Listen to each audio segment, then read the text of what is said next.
Welcome to Politics Done Right on KPFT. I'm Egberto Willies, your host. We have a very special program for you today. Andy Schmookler, PhD, will discuss his run for Congress in Virginia, a very red district, and Patrick Lovell will discuss the Great Con. But folks, we are going to have these two very good interviews immediately. Thereafter, please remember that we are in fund drive mode and we do need your support. So as we start these two interviews, please remember to give us a call at 713-526-5738 and support the program. Ensure that we can continue doing this type of programming, this type of activist journalism that really keeps people informed. But without further ado, here we go with Patrick Lovell. Welcome to our continuing series, The Con. And our protagonist, as usual, is a producer, director, and everything with regards to The Con, the one and only Patrick Lovell. Patrick, how are you doing today? I'm wonderful. Quick caveat, wasn't the director, my companion was, but I am the protagonist and otherwise known as the producer. The producer. Amen. There we go. Well, mission corrected. And for the director who heard that, I'm not scratching it because we like a little bit of errors here and there. Anyhow, folks, today's episode is titled, Let's Deconstruct What is versus What We Think Is. Are we a democracy? Does our economy function as a capitalist engine? I want you guys to, before we get started, to take a look at this video, and then we'll get back. After the Great Depression, we actually looked at what caused the problems, and we actually moved to fix them. At that point, even though FDR had actually been opposed to deposit insurance, he took the bold step of creating deposit insurance. And that stopped these kinds of destructive runs and gave people confidence that they could actually put their money in the bank like you're supposed to, save over 10 years, get enough money for a down payment, and buy your home. Glass-Steagall adopted as part of that same legislation, and they create the Securities and Exchange Commission, again, to give people confidence that they can do the things we're told to do, invest, right, in a diversified portfolio, all that good type of stuff. Well, that makes sense if it's an honest system. If it's dishonest, why would I put my money in that kind of system? In other words, when we stop the crooks, we make capitalism work. And only when we stop the crooks. And I'm not saying that regulation is always good or that more regulation is always the answer. It's not. Ideology would suggest that you are either in favor of regulation or you're against regulation. Well, what if you're just in favor of smart regulation, better regulation, the most rational regulation possible? Where does that put you? I would suggest that at that point, you're making evidentiary-based decisions about what works the best rather than ideological decisions, more regulation, less regulation, which really doesn't make sense when you think about it. So to me, capitalism and smart regulation go hand in hand. You need them both. And one without the other, I just don't think it works. When somebody can make a loan to somebody knowing and that loan is not, when it resets, when that adjustable rate comes in, they're not going to be able to afford this. But I will have gotten my fee as the lender or the broker. And I don't care what happens to this person. And that there's nobody in the government who's going to take a look at that and say, oh, no, you can't do that to people. Because independent mortgage companies had almost no regulation over them. So this is what you get when you have no regulation. The institutions should not be able to gouge you. They should not be able to con you. They should not be able to cheat you. And if they do, that we have institutions within the government that ensure that those people pay for it. Honesty is good business. Rule of law makes honesty something that can actually prevail in a marketplace. Absent the rule of law and vigorous prosecutors and regulators, the cheaters will prosper. The financial system, where Wall Street is kind of at the top, is supposed to be a support structure for the real economy. It's supposed to provide financing for individuals who want to buy a home, or for anybody who wants to start a company, grow a company, whether it's the corner store or whether it's, Caterpillar or Boeing, right? Starting in the 80s and really taking off in the 1990s, finance really started focusing on enriching itself, much more so than lending to the real economy. And the game was to get the biggest bonus as fast as possible. And that is hard to do when you're just lending to people to get mortgages to buy a home, or for somebody to start a small business or build a small business. It's even hard to make that kind of money when you're lending and financing medium and large businesses. But trading complex derivatives, now there's some money in that.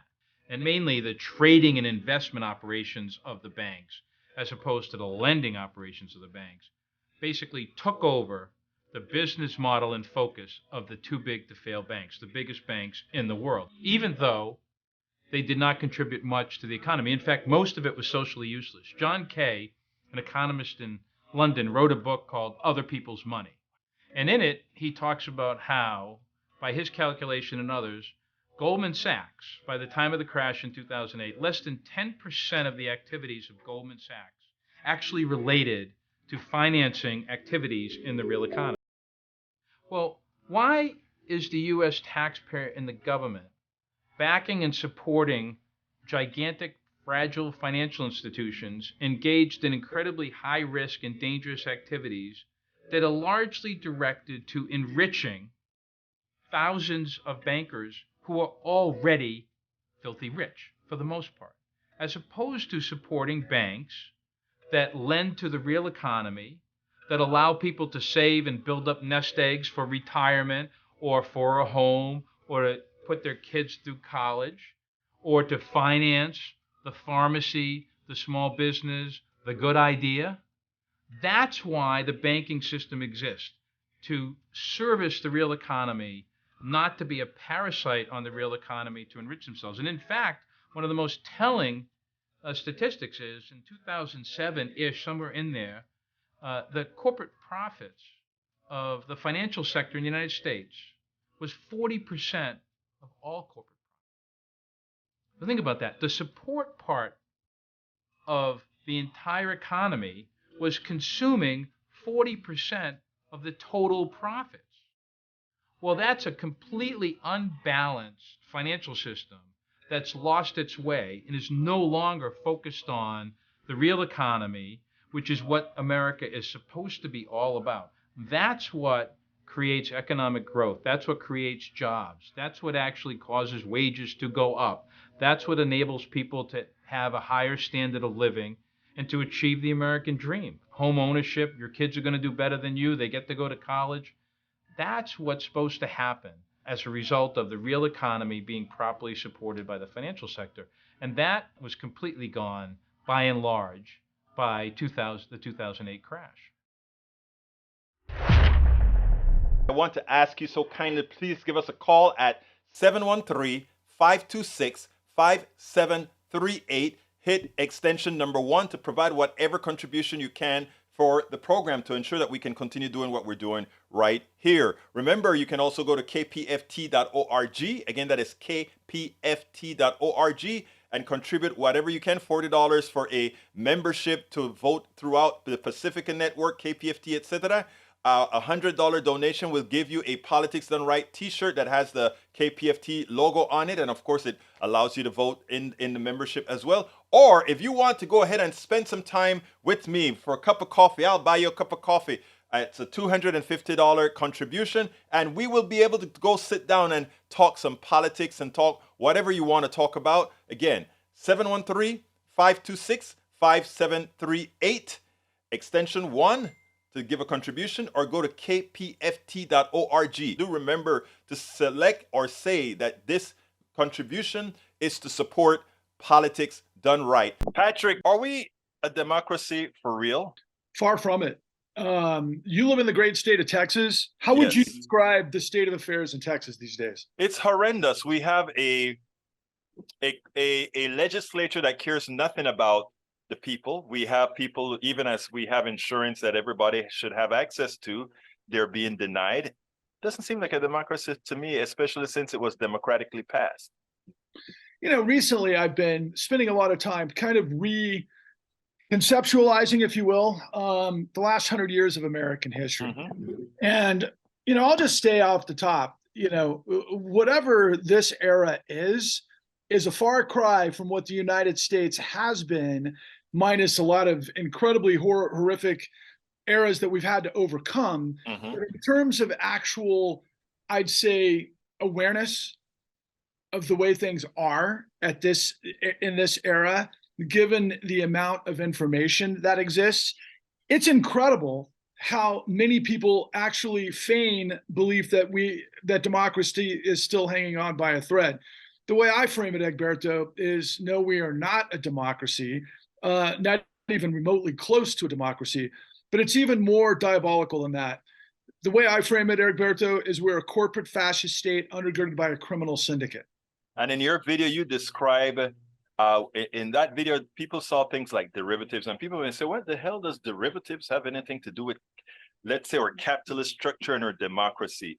We're tying all of this together. But I wanted to be a bit provocative in the beginning by just talking about democracy. So tell us about what we thought something was and what it actually is. Well, I think you just look straight forward to the actions of our government. If the government were actually following the trajectory of what most people in this country are interested in or support, the country would look a lot different in terms of its decisions.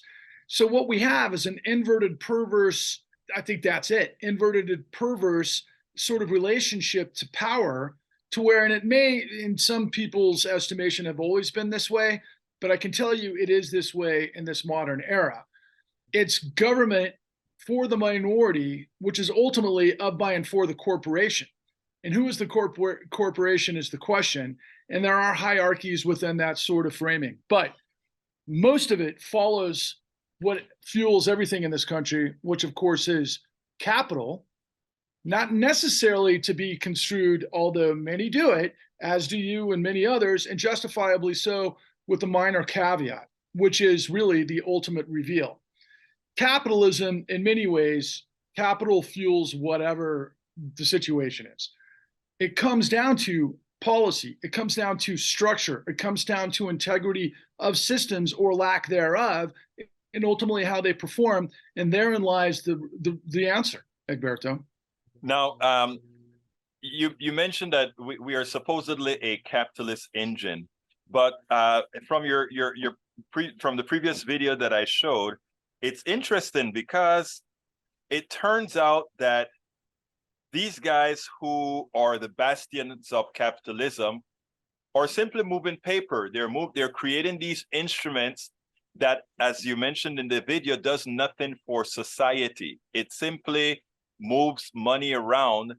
They get to profit off of these things like derivatives and other money instruments, but does nothing for the economy. Is that really all capitalism is?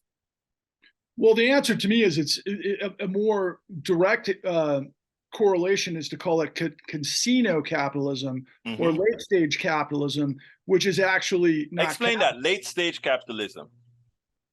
You know, it depends on who you read, and I'm not an expert in Marx, and nor am I an expert in certain other sorts of projected socialist sort of framings of what that particular stage is. But what I have read, especially from Marx, does align perfectly with where we are. So we've known over the last 50 years, we've created a neoliberal scenario based on globalization, based on supposedly efficiencies.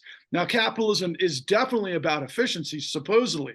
But what we did when you farm out the golden goose, which is the production capacity to produce what we consume, and then you farm it out for a whole variety of reasons, which is supposedly efficiency and getting cost protectionism. I don't know about protectionism so much, but low cost for the most consumer. What you've done is you've thrown out the baby with the bathwater, and you don't have a dynamic economy anymore. And so what we replaced that with was the facade, which you've said so importantly, and of course, at the beginning of this, with that particular link that we showed, fraud. Wall Street's business model is fraud.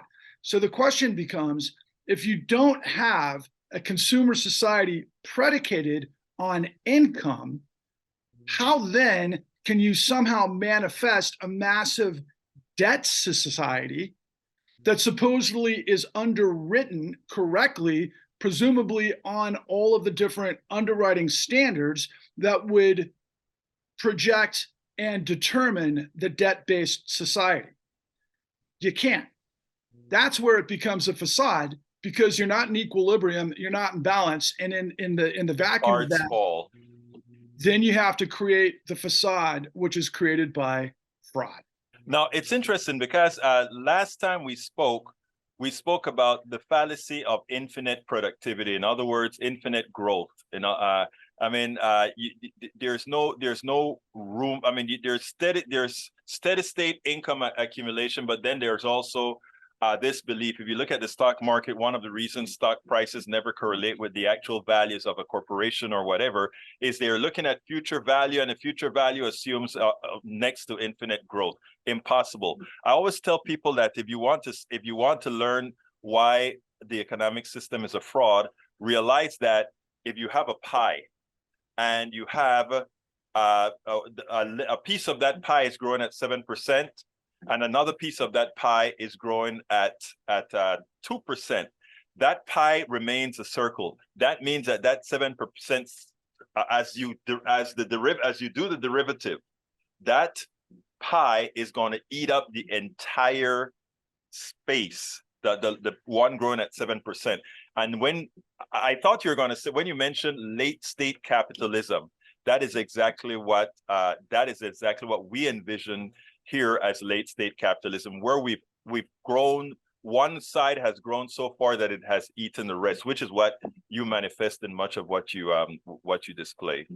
But the ultimate reveal is, to your point initially, and what Bernie Sanders had conjured many years ago, especially during the 2016 presidential campaign, where he famously said in front of the world with absolutely zero follow-up, and actually zero follow-up from him in terms of the details, which I'm about to reveal to you and your audience, was when he said Wall Street's business model is fraud, predicated on what we're talking about. Right. And ultimately, this all disseminates from information we've known at least since the 90s, 80s, in terms of the savings and loan debacle, and what at that time our agencies and our institutions in legal enforcement did to ferret out what created those problems. They all emanate from what's known as control fraud. So as we show you in this next video, the idea is that CEOs are able to encapsulate themselves and their management cloistered with their own board of directors that they handpick. Then they create a model based on modern executive compensation, which is to create the next quarter's profits. Now, to do so in a bank or in a financial scenario, you've got to broaden the scope of the box of lending mechanisms to be able to provide more loans. So what you have to do are four things within the control fraud model. A, you've got to be able to grow like crazy. The numbers that we saw during the S&L crisis, and then ultimately during the 2008 great financial crisis with these financial behemoths, was they would grow somewhere in the vicinity of 100 to 500% during a quarter. Absolutely unprecedented numbers that were against any sort of corollary logically in terms of actual consumption. That's first and foremost. Well, how would you do that? Well, you got to make a lot of really, really bad loans. Well, how do you make bad loans? Well, you create what we call Gresham's dynamic, to where you get rid of the underwriting standards and you create a larger sort of component to where more people could potentially borrow, but eventually you throw out the entire underwriting standards because of the magnitude of growing like crazy. How do you do that? Well, you've got to do it with over leverage. So the numbers that we saw during the great financial crisis, for example, in places like Goldman Sachs and then Chase and everywhere else, we saw unprecedented leverage where the leverage ratio was like 40-1 in the lending. And then ultimately you have minimum buffer zones in terms of your actual capital. So what does that lead to? Well, it leads to three sure things, Egberto and your audience. It leads to A, they're going to report record profits.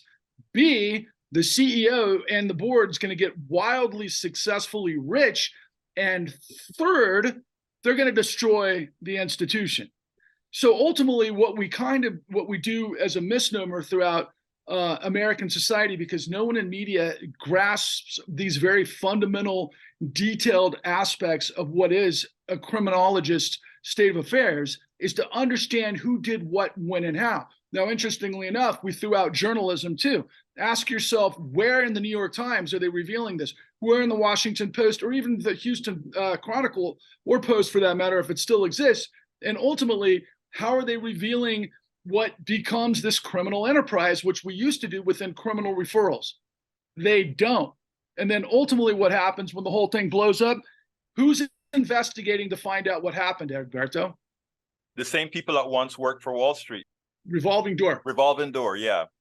That's right. So ultimately that then again brings full circle what I said at the outset of today's dialogue. In my estimation, the way I define it is it's corporate fascism undergirded by a criminal syndicate. And that's not hyperbole. What it means in the end of the day is it's theft. It's legalized theft. And that's one side of the rhetorical three-level stool that has created the corruption of everything that exists in power. Now, on today, we pretty much covered a lot of this on the high level. Our next episode will cover it more on a personal level, as far as how do people get conned. So you're going to describe how the con actually work on the personal level, because this is high level.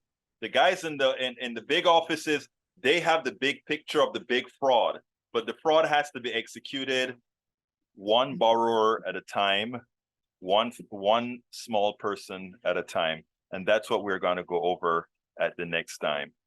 Patrick, thank you so kindly for having been here on Politics Done Right. Onwards and upwards, my friends. I look forward to the next episode. I want to ask you so kindly, please give us a call at 713-526-5738. Hit extension number 1 to provide whatever contribution you can for the program to ensure that we can continue doing what we're doing right here. Remember, you can also go to kpft.org. Again, that is kpft.org, and contribute whatever you can, $40 for a membership to vote throughout the Pacifica Network, KPFT, etc. A $100 donation will give you a Politics Done Right t-shirt that has the KPFT logo on it. And of course, it allows you to vote in the membership as well. Or if you want to go ahead and spend some time with me for a cup of coffee, I'll buy you a cup of coffee. It's a $250 contribution, and we will be able to go sit down and talk some politics and talk whatever you want to talk about. Again, 713-526-5738, extension 1 to give a contribution, or go to kpft.org. Do remember to select or say that this contribution is to support Politics Done Right. We are continuing with A Better Human Story with its creator, its writer, its producer, Andy Schmookler. Andy Schmookler, who is a prize-winning author and the former Democratic candidate for Congress in Virginia. It's very rich Shenandoah Valley, and Kuma, how do you say that? Summa cum laude, graduate of Harvard University, a PhD awarded with distinction in a program specially created to accommodate his original theory explaining how civilization has developed, and a frequent columnist in newspapers around the United States. Welcome once again to continue our long-running series, A Better Human Story. How are you doing today, Senator? I'm fine. Looking forward to this as usual. Well, we are going to take a step back today because I want people to see the type of person, how you jumped into the fold, into the political fold, that is. I think it's probably 10 years ago or so. 2011, I became a candidate for Congress. So what I want to start, the way I want to start, I want you guys to listen to Andrew Schmookler of 12 years ago. or maybe, 12 years ago. Well, yeah. Next candidate is Andy Schmookler for Congress. He's making his way up. His theme is Truth for Change.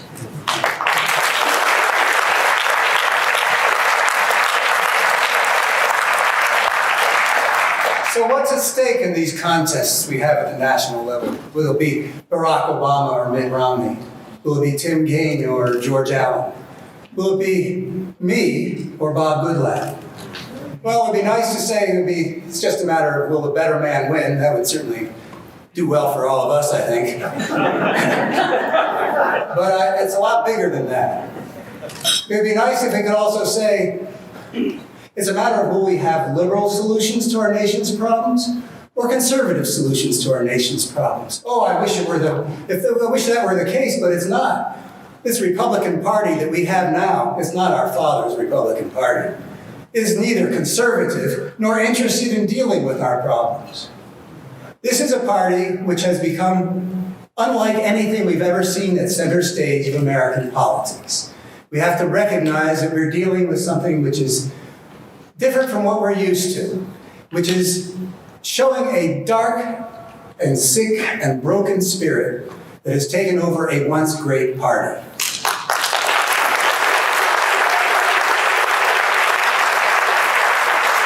We can see this sick and broken spirit in various patterns that I've been spending my last 8 years observing. It is a spirit which never has enough of either wealth or power, even though we have the greatest income inequality that we've had in living memory. This force is working to widen that gap still further. With the Ryan budget that Bob Goodlatte has voted for, with Mitt Romney's tax proposals, all of them take from average Americans to give to those who already have the most. Even though we have a political system that's already been warped away from that one person, one vote, this force has given us a Supreme Court that's handed down that disgraceful decision in Citizens United, putting our government up for auction. All men are created equal is getting swamped by the almighty dollar. This is a force that makes a fight over everything. When Barack Obama tried to reinstitute cooperation as the dynamic in our political system by proposing Republican ideas as a solution to genuine American problems, all of a sudden, what they had proposed as cap and trade became socialism. What they had proposed as an individual mandate became unconstitutional. What they had proposed became called death panels. This is a force which is appealing always to the worst in people, not feeding our faith, hope, and love, but feeding our hatreds and fears. And it's a force which is consistently dishonest. All of its communications are coming from someplace other than something that is genuine in trying to impart something to other people that they themselves deeply believe. And that is their Achilles heel, because the only way a force like this can have power is by deceiving people into believing that they are something that they are not. Which is why, what brings me here, unexpectedly in my life cycle, to be a political candidate for public office. When I was 15, my dad told me why I was not cut out to be a politician. Dad said, "You're too straightforward. You insist on saying what you really think, and that's not how politics works." And I saw that he was right. That was 50 years ago. And in those 50 years, I have sought the truth about what it is, why it is that some societies serve their people well, while other societies hurt them. And in all those 50 years, I never thought I would run for political office. Until now. Now the dishonesty in our politics has become so bad, and the lies from this gang that's hijacked the Republican Party are so often defeating the truth, that I figure now is the time for someone like me that truth-telling needs its champions. And that's why I'm running to replace Bob Goodlatte.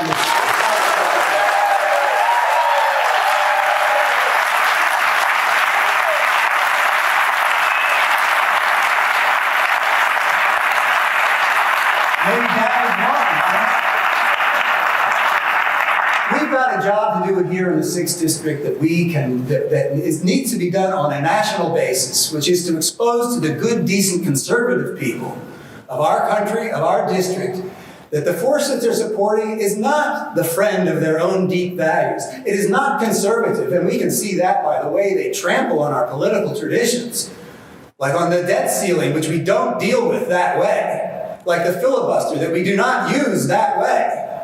A conservative understands you don't just sweep your traditions aside. You honor them, you protect them, they're there for a reason. But not this group, they're not conservative, they're not patriotic.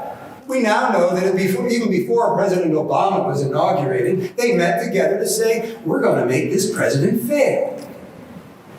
And I don't think there's been a single time that an opposition party has made that their priority, but especially at a time of national crisis, when we had 2 wars that they had botched, when we had a healthcare crisis that was bankrupting us from the federal government through the businesses to families, but especially at a time when the whole American economy and the global economy were on the edge of an abyss, you don't want the president to fail if you're a patriot. If the president fails, we only got one of them at a time, the country fails, and tens of millions of Americans suffering. No real patriot would ever want to do that.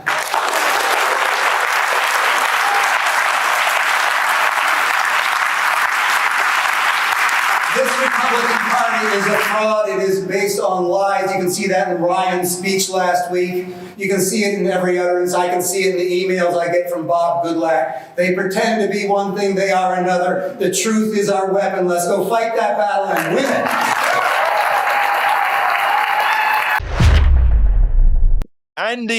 Andy, that was your first video, I think, that went viral. And it went viral at just the right time. Tell us a little bit about what got you into, first of all, deciding to run for Congress. Well, I had been watching the dark force taking over the Republican Party. You could go back to the early 90s when I was watching Rush Limbaugh poison people's minds, and that's what led me to do radio out here in the Shenandoah Valley, which I love doing, but we've talked about that before. But then in 2004, I saw something bigger and deeper, and we've talked about that. I saw, well, we talked about evil, we don't have to go there, but I saw that in 2004, and when Barack Obama was elected, I was so thrilled. I really felt that the country had been saved. I love the guy, but he really had no clue about what he was dealing with. And there's just stories. I sent him through the Baltimore Sun an open letter to Obama telling him he had to fight the fight he was elected to fight, not forfeit it. But anyway, so in 2010, I went to vote in the midterms, and my representative, Republican Bob Goodlatte, was running unopposed. I sort of registered that. Well, what a waste of a platform. You're not going to win out here. I mean, it's just not in the cards. But you can get attention. But why didn't anybody step up? But I wasn't thinking. I wasn't thinking about me. In that speech, I say my father indicated why I wasn't cut out to be a politician. Yeah, he said that you're too straightforward. You came too much to the point. You say what you really think, and that's not the way politics works, So I wasn't going to run, but then the next thing that happened was that in the lame duck session of Congress in 2010, I thought that Obama, well, let me just say, I concluded he is not going to do what needs to be done. He's not going to say what needs to be said. So, well, if he wasn't going to do it, and the Democrats in general have been lousy, we're lousy at it at that time, not anymore. Finally, as fascism is practically knocking at the gates, the Democrats are now speaking the way they needed to be speaking a long time ago. But anyway, I figured, well, why don't I step in? There's an empty platform there. So that's how come I decided to do it.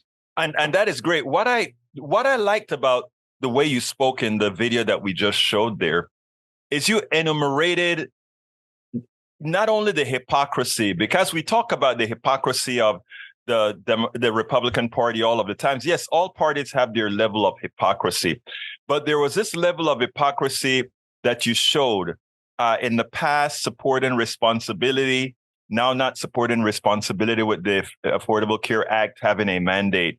You spoke about all these things that Republicans used to be for.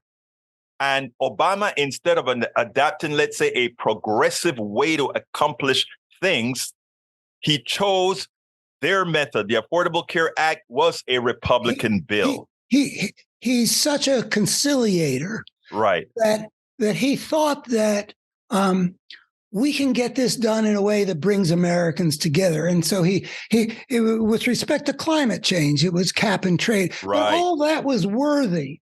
The thing is, they weren't interested in working with him to achieve things. And that became clear. I think I started writing about it in early April, and he'd been inaugurated in January. It was already clear, and he never seemed to get it. I don't understand that. So I wonder if he didn't get it or he just thought he could get past it. Interestingly, McConnell said, I think at the same time he was being inaugurated, he said his singular purpose was to ensure that President Obama was a one-term president. That came right out of the mouth of McConnell, and we have it on tape, So, I mean, I don't know where Obama was as far as, he just hoped he could get. The important thing, I think, to stress is, in terms of why I was running.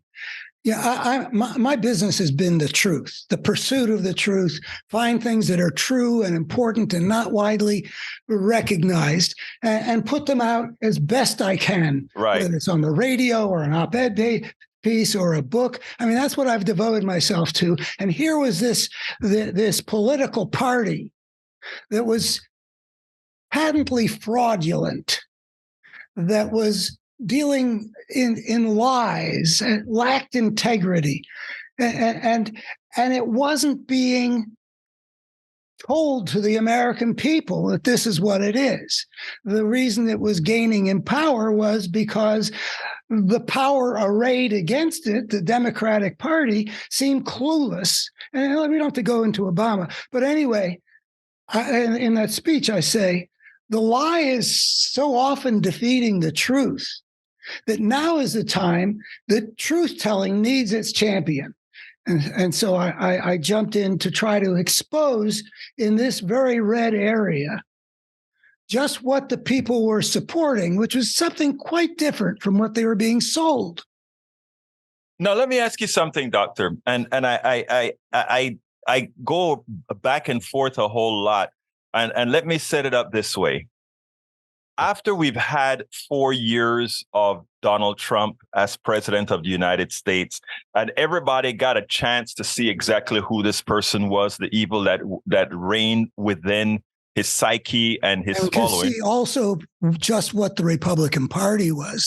The two go together. Right. After that reality, and it keeps me. This one keeps me awake at night. Oh, I'm sorry. And it goes this way. He garnered an additional 7 million votes, and let me qualify that a bit.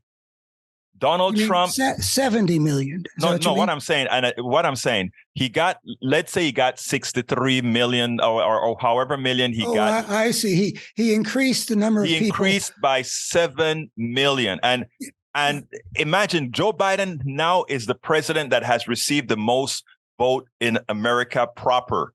All that means is that everybody was very keyed up for the 2020 election. I get it. But it's scary to note that had we just maintained Hillary Clinton's winning number, which she won in 2016, she would have lost. Yeah, we got to look at these things in terms of percentages. But the alarming thing is that in 2020, something like 48% of American voters voted for Donald Trump. Right. And that brings up, I don't know if you want to go there or not, but one I'm very proud of that speech. It's nice. That's the key of the speech. I'm trying to say your speech spoke about. Hold on a second. Your speech spoke about two important pieces. You spoke about the evil the evil and brokenness of the American society. You alluded to that in the speech, and then you actually brought out the known hypocrisy of the party, and then you and I always talk about the inherent goodness of most people. How did we garner that percentage of the electorate? What I wanted to say is there's a place in that speech where I expose that I don't understand something. I believed something when I gave that speech that that turned out not to be nearly as true as I thought. See, I fell in love with the conservatives of this area back in the 90s when I was doing radio shows. So I had a real attachment. I had been exposed to some of the beauties. I mean, in a healthy society, the conservative side of things and the liberal side of things will be in some sense equally filled with virtue and equally filled with defects. I got a chance to see the virtues of conservatism, and I appreciated it.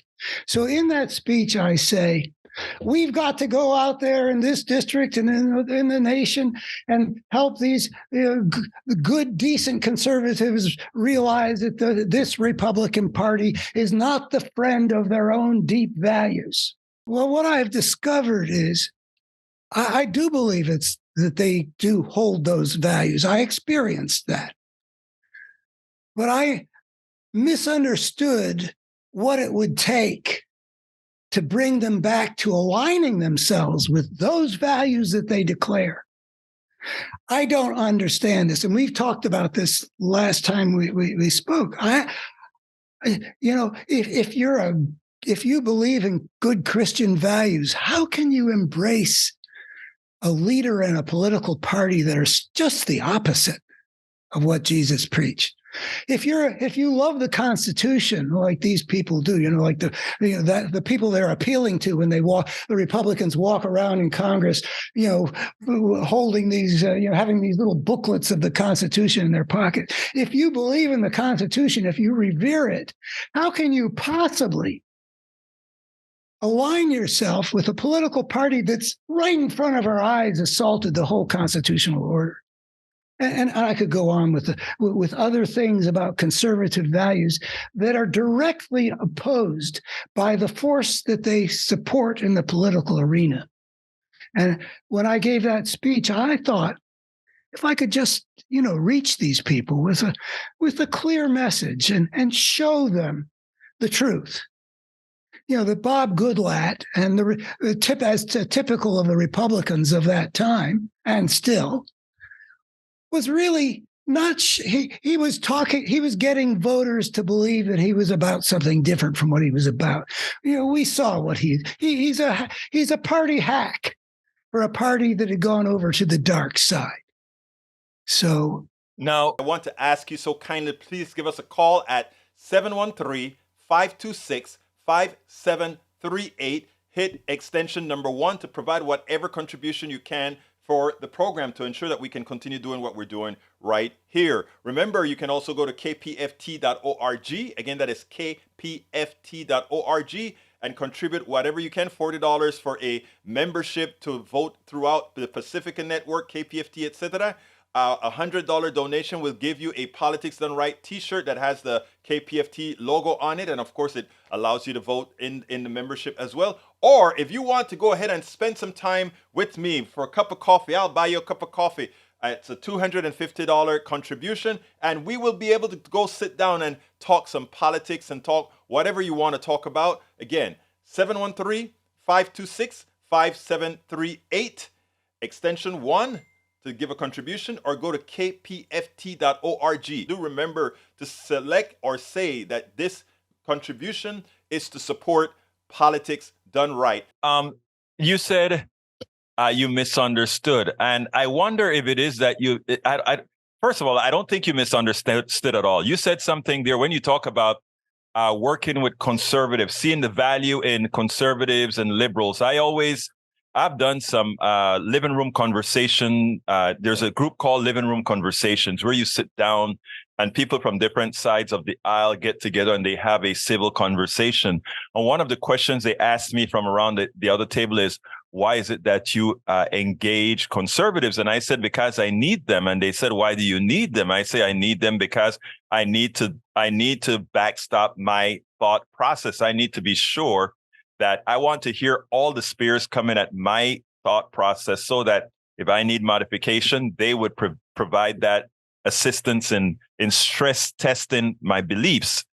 And then they agreed. All the conservatives agreed with that statement. The progressives agreed with that statement. But the thing that, and I think you agree with that statement based on what you said. But there's this stuff called existentialism. If you believe you are your existential nature is in jeopardy. If your existence is in jeopardy, the things that you would do defies your own morals. Your thoughts? Well, when I did my radio show, I would introduce it by saying, let's talk with each other in a spirit of genuine inquiry and mutual respect. Right. As if we might actually learn something from each other. And I had a wonderful time doing that with conservative, traditional, fundamentalist, Republican, right, Confederate, something changed. I admire that you can sit down with the conservatives and if you're getting from them something that's useful to you in terms of like what you were saying that help you develop your own understanding, coming up against opposing points of view, that's what I was trying to do in the 1990s. I can't do that now. I have no interest in doing that now because what's happened between the 1990s to the conservative mind is something quite profound and I've got no patience. I found as time went by, it became impossible to have a constructive conversation, at least on my terms. Okay. I mean, we liberals like to say, well, they don't necessarily see the same thing as we see. So, nobody's got a monopoly on the truth. I'm not willing to deal with this set of issues today in those terms. I know some things and they are diluted in some ways. And I have found that there is no constructive conversation to be had in a dialogue form. So I have reverted, the dialogue form that I loved in the 1990s. Now I'm in monologue form. I put out a piece every week in the newspapers, which is an attempt to challenge them. I'm not saying I'm accomplishing anything. Maybe I am. I wouldn't know either way, because in that subculture, if you start to think, yeah, maybe this guy's right, you're not going to say anything publicly. There's no tolerance in that side for any kind of heretic, But I actually have doubts that I'm having any effect. I want to interrupt you right there because I want to caution you for one thing. No, you are having an effect. I don't remember how I found you actually, but it is after reading some of your material that I said that I wanted to get involved with A Better Human Story. But above and beyond that, I think it's imperative that progressive voices, whether you're doing it in monologue form as you are resound to doing it now, or whether you're doing it in dialogue form or any other form, I think like we attack a virus with two different avenues. That's what we have to do. I agree entirely. In our previous conversation, I said that we were going to have two Republican couples over for dinner. Right. Yeah. And we had a wonderful time. Oh, they did come.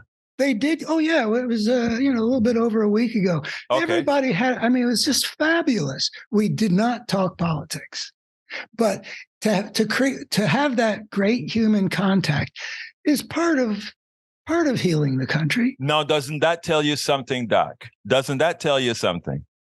Well, what are you thinking? I mean, it tells me a lot of things, but nothing that contradicts what I was saying before. No, it's not about contradiction here. Okay, so what does it tell you? It is actually saying that, if we don't allow externalities to come in to throw out these differences, you could probably have dinner with that person 5 times a week and enjoy that person 5 times a week for the 95% of things that matter to both of you. I had a piece in the paper 2 days ago. Yeah, called "Good Propaganda and Evil Propaganda." Right. And it went into the whole Fox News exposure that's coming out of the Dominion suit. And I defined evil propaganda, and I lumped what we're seeing about Fox with Lily Riefenstahl's "The Triumph of the Will," but I do it deftly, Mm-hmm. But yeah, it's evil propaganda. Anyway, the same guy that we had a wonderful time together at dinner, not talking politics, as he often does, came online where my piece was appearing. The newspaper, yeah. Yeah, and gave a sort of not a refutation, but yeah, basically saying, well, the truth lies between two. And then he gave a big quote from the Federalist Society. Right. It was garbage. I mean, it was just garbage. And anyway, we did have that engagement in public. I responded to what he put on, and I actually wrote him 1,000 words publicly, laying it out. So we have the face-to-face. We're making the human contact and feeling very fond of each other. And then in the public sphere, we interact as civil warriors, adversaries. Now, let me ask you, did he respond to your response? Yeah, a bit. And what I got mostly from his brief response was, well, let's leave it at that. And that's actually, believe it or not, when you have a conservative that tells you, let's leave it at that, that is a very positive accomplishment. I want to ask you to go along with the blog here to send me a link to the post that you did in that particular post, because it's apropos. Write myself a note. Now, we're coming close to the end of this wonderful discussion, and what I'd like you to do for me is give me your thoughts about now that we've revisited your campaign. If you had to give that speech today, what would it sound like, given that you would still be running in a very red, I guess it's a plus 20 or so red district? Well, is the question, what would be my campaign? I mean, this was a big Labor Day banquet where I gave this. Right. So are you saying, let's say it's Labor Day 2024. I'm back on the ticket. And you want that guy that you had dinner with. You are soliciting his vote because that's who's going to bring you over the top. That speech was delivered to a Democratic bank. I understand. So that speech was designed not to move normal Republican voters. That speech was designed to mobilize the Democrats to go out there and fight, if not to have me win, at least Tim Kaine, who was there in the audience, right, and Barack Obama, who was. You were going to bring in that additional, the delta within a red county. Absolutely. It was delivering what I felt was the profoundest way of understanding what was at stake in this election. Right. So how would you do it today in front of a red audience? A red audience. Well, first of all, I wouldn't get a red audience because they shut you out. Secondly, that would be a whole different thing. It wouldn't be a version of that speech. It would, I would probably compose something that spoke to the heart. I would probably try to conjure up what's beautiful in the conservative culture that I've encountered before, and then draw the contrast with certain concrete things that are visible because of what the force that they're supporting is doing. You know, like love thy neighbor as thyself, or do unto other, you know, okay, that, or, we are a nation of laws and not of men. You know, trying to make, to present those in such a way that that part of their heart that they've tuned out, it kindles awake. And then draw a picture of something, you know, like in the Bible, King David has sinned by sending the husband of Bathsheba, whom he lusts after, Uriah the Hittite, off to battle into a place where he'll be killed. And the prophet Samuel comes to David, and he tells him a story about a rich man who, in order to entertain a guest, takes not a lamb from his own large flocks, but steals his poor neighbor's only lamb and serves it to his guest. And David says, that man should be put to death. And the prophet says, thou art the man. Now, I would try to do something like that in sequence of the various values that they hold, that would say that man should be put to death, and then to show them, this is what you're supporting. Andy Schmookler, thank you so kindly one more time for bringing us your thought process here on Politics Done Right. Thank you. I want to ask you so kindly, please give us a call at 713-526-5738. Hit extension number 1 to provide whatever contribution you can for the program to ensure that we can continue doing what we're doing right here. Remember, you can also go to kpft.org. Again, that is kpft.org, and contribute whatever you can, $40 for a membership to vote throughout the Pacifica Network, KPFT, etc. A $100 donation will give you a Politics Done Right t-shirt that has the KPFT logo on it. And of course, it allows you to vote in the membership as well. Or if you want to go ahead and spend some time with me for a cup of coffee, I'll buy you a cup of coffee. It's a $250 contribution. And we will be able to go sit down and talk some politics and talk whatever you want to talk about. Again, 713-526-5738, extension 1. To give a contribution, or go to kpft.org. Do remember to select or say that this contribution is to support Politics Done Right. Thank you so kindly for listening to our 2 guests. My name is Egberto Willies. This is Politics Done Right. And you know how I end this baby. I am what? Out.